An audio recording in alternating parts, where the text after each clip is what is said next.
going on. We're going to talk about hip-hop and its beginnings in the Bronx, early 70s. I'm standing here with somebody that was there back then. State your name, man. Where you from?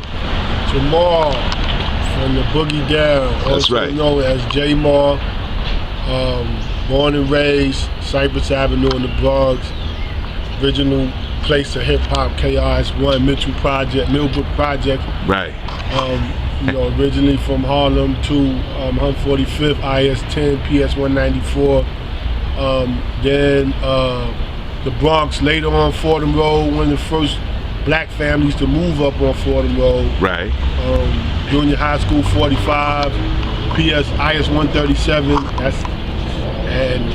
that's me. That's right. Brook Ave? Brook Ave, my niece still lives on Brook Avenue right now. Right, right. My family roots is, like I said, I grew up on 138th of Cypress. This was before anything in hip hop was ever created. I remember when I was a kid, I bought Trans Europe Express, I bought the Floaters, and yeah, those are the two albums. They was 12 inches. I bought those on 138th of Cypress Avenue. Okay. That was way before anything in hip hop. What was the energy like in the early 70s? What was your first contact with hip hop? What was the first time you heard it in a party, in the parks? Because I know that's where it was at. The first time I heard hip hop was on 109th and Park Avenue. I was selling tray bags. I don't know if I can say that, but I'm gonna say it. That's a go. Yeah, I was selling little tray bags. I was in high school and I had my little radio in the hallway and I heard Sugar Hill Gang. But before that, I had already been a part of the coming of hip hop because the first time I went to a hip hop party was Kool Herc, the PAL, 183rd West. What year was this? This was 77, yeah, 76 or 77. So you remember all the B-boys breakdancing and all that at the party, like the Nigga Twins, Charlie Rock. Herman was the B-boy I knew, Tony King, Mike Brown, God bless the dead. The baddest hustler to ever hustle I ever seen was Slick Watts. Anybody from the Bronx knows Slick Watts. Baddest hustling cat, I think he's still alive. Baddest hustler, mention his name to anybody because he was a little older than me. That cat was the baddest cat I ever seen hustling in my life. I've never seen nobody to this day hustle like Slick.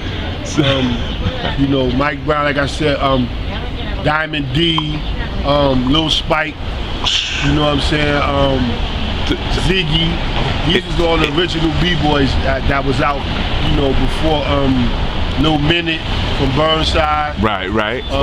Everybody from the west side that you're mentioning right now. Yeah. So they not like the Bronx River, the Zulu Kings or nothing from Bronx River? I didn't know nothing about over there. What was your first instance of a Zulu Nation party or knowing about Zulu? How was that? What was that experience like? What year was that? The first time I experienced Zulu had to be... and were they peaceful? No. 77, 79, had to be 79. So, yeah, 79, I went to a party in Tracy Towers. Bambaataa was giving the party. It just so happened that one of the Gestapo gang members was going with a girl sister that I was going with. Was her name Michelle? No, her name was Rhonda and Margot. Right. And they lived in Tracy Towers, but he didn't save us. He just saved me in the party. So this was your first Zulu Nation party? Yes. Your very first. And have you heard about them before then, like 74, 75? Because that's when they started. Not really, because I had just moved to the Bronx in 77. 76, I moved to the Bronx, up here. Right. I was originally living in Harlem and Cypress before that. Right. So I was just coming of age, so I didn't hear them.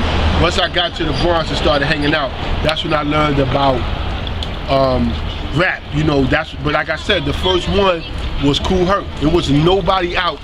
I had learned nothing about no Bambaataa or nothing. The first person I ever went to a party was Kool Herc. You were on the west side though. West Side, PAL. Then the next one was, we had DJ Whitehead. He used to DJ on Aqueduct Avenue. And what year is this? This the early 70s? 76, 77, same time. He was DJing on Aqueduct. You never heard of DJ Disco King Mario from Bronxdale Project? I heard of DJ King. From First Division Black Spades. I heard of him afterwards.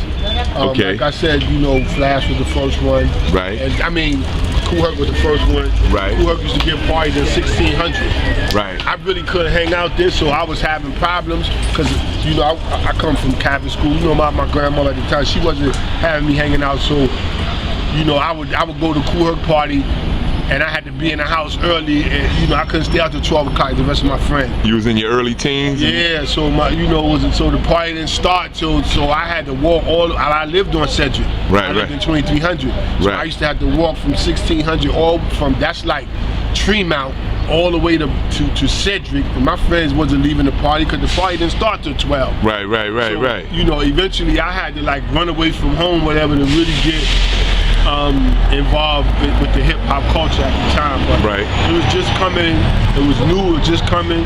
Everybody wanted to be a DJ, everybody wanted to be an MC. That was what was most popular first. What was it? The B-boys was the most popular first, then the DJs. And the DJ. Then the MC came later on. Then the MC. That's the order. Yeah, the DJ was the baddest thing out.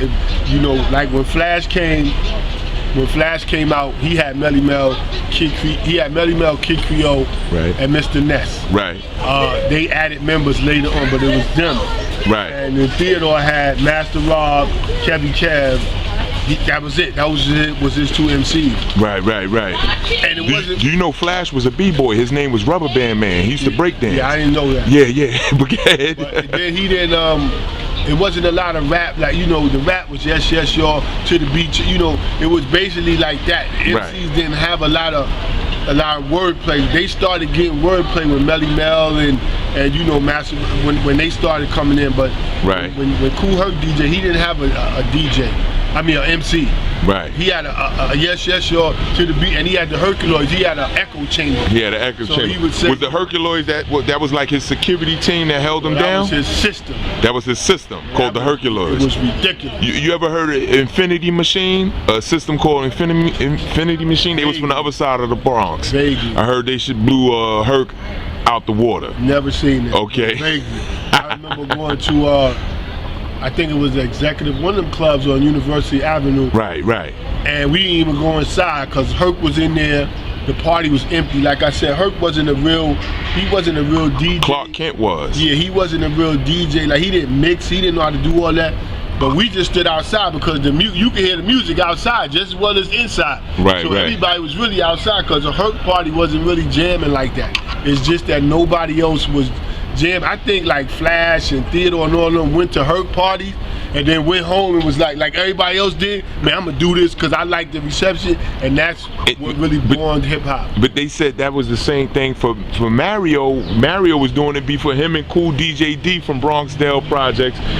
Herc was going over there. First, Herc's sister was going on to that side of the Bronx. He probably was. Yeah. Like, they older than me, so I don't know. I know for people my age, Cool, and on this side of the Bronx, the PAL and Kool Herc at 1600 is that's the what first it was. experience we got of hip hop. That's the first experience. And this is, in what years is this? 76, 77. That's the first experience we got of hip hop. Now, what was going on in Soundview or any other place, I don't know, because you talking to 13-year-old, I didn't have access to traveling around like that.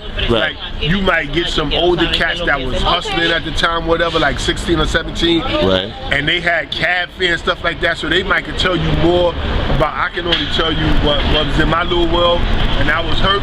And then it turned into Theodore, like I said, DJ. Right. From University, then it turned into Flash. Then as I got older, like 16, 17, that's when hip hop really started, like the Flashes, and you had all these other DJs popped out, up. the blue, yeah. Cool. You ever heard of Cool Clyde? Nah, I never heard of Cool. You had I can't remember their name, but if somebody say their names, Right. Arthur Park was a jamming place. Echo Park was a jamming place. Right. And Cedar Park, that was the Cedar Park. Cedar Park was the, you know, I've been there.